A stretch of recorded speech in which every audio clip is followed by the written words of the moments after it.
I do a lot of peering over screens. Most of the time it's spreadsheets and data sets that frankly make my brain power down. No offence. Can I have a sip of that? But yesterday I saw a slide that really piqued my interest, titled Anatomy of a Trend. Hence why working with influencers is more viable than other marketing channels, as they can be used reactively at the drop of a hat, or as I like to say, the drop of a mat. What's your favourite social trend at the moment? I think I like this little life. Yeah, I think that's mine as well. So how do we make sense of this internet soup of trends that's constantly changing and evolving right before our very eyes? Do you think there is an approximate number for the amount of trends that are happening on social at any one time? I guess it feels like there will be to you because your algorithm is giving you a certain trend output. I'm assuming you're not getting like clean talk. Would that be a fair assumption? You're saying I don't do my household chores?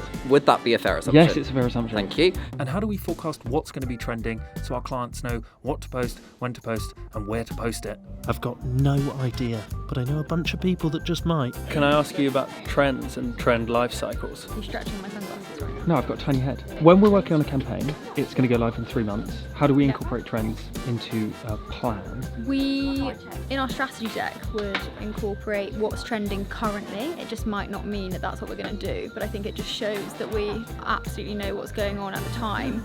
And we would always add a slide about reactivity. So it's not necessarily saying we can't predict what the trends are going to be, but it's just nodding our head towards the fact that when they come, we'll be ready to jump on them straight away. What's cheese tax? I don't know. The cheese tax, the cheese tax. You gotta pay the cheese tax every time you're cooking. When the cheese comes out, this puppy comes looking. The rules are the rules and the facts are the facts. And when the cheese drawer opens, you gotta pay the tax. So what we look at is when a trend comes up, what that sustainability is, which I guess is like any trend, like fashion trends. Things will go on, everyone's got a bloody bow in their hair. How long will that last? Do you think? At the moment? Yeah. Wes Anderson film. Came up, plateaued for a while, dropped, people like that. There was a lot of things you could do with it. Roman Empire, seen that now as, I'd say, integrated itself into language. How many times in general do you think about the Roman Empire? Probably not a lot. Why? Not a lot? When was the last time you thought about it? Maybe a week or two ago. I still see people saying that's my Roman Empire, that's the thing I'm talking about. Like, I think that's going to stay with us a long time. So what we want to do is find those pinpoints. First of all, obviously, we want to be on that trend as it's coming up constantly. The one I really remember is Odeon, the whole Matilda trend, that trend when those like school kids were dancing around the corridor. We got someone to do that 24 hours later and ended up with like north of 1 million views on it because we were just jumping on what everyone was talking about. We see something, we tell the client, green light, go for it. Yeah, absolutely, but it needs the client to be flexible as well. So a lot, some people, if they're not that flexible with the messaging, we can't be as reactive. Like if it doesn't lend well to the actual campaign we're doing, we won't talk about it. Sometimes the trend doesn't lend itself to then have in all your product points, all your campaign descriptions, like all the key messaging. So I think brands sometimes find it hard to find that balance because you're like, oh, that's not my traditional, oh my gosh, this yogurt is full of X percentage, da da da da da. Where it's actually like to get that yogurt on a really high trending piece with really high views, actually is that more valuable for the awareness sense? Let's go do some consideration with longer form conversation topics. So there's definitely value for both. I think all brands want to do it. It's just when it comes to the execution, they're like, oh no, and then you have to do more convincing, more planning, more strategizing to make sure that there is both things encapsulated within the content.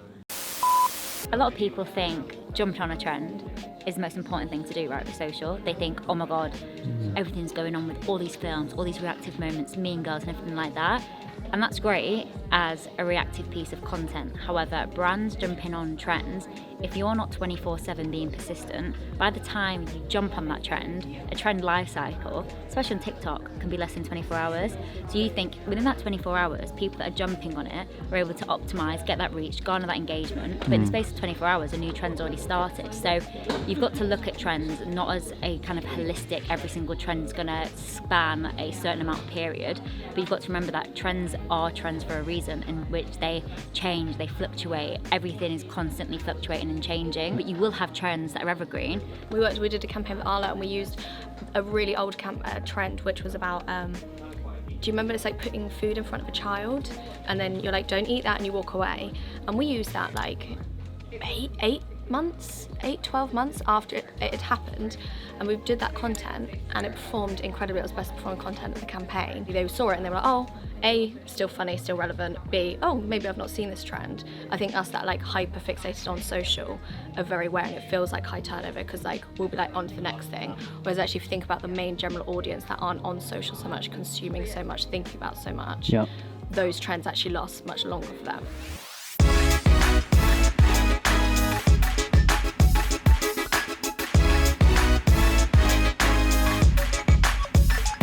A girl who has never been treated right. A burger at my nan's door.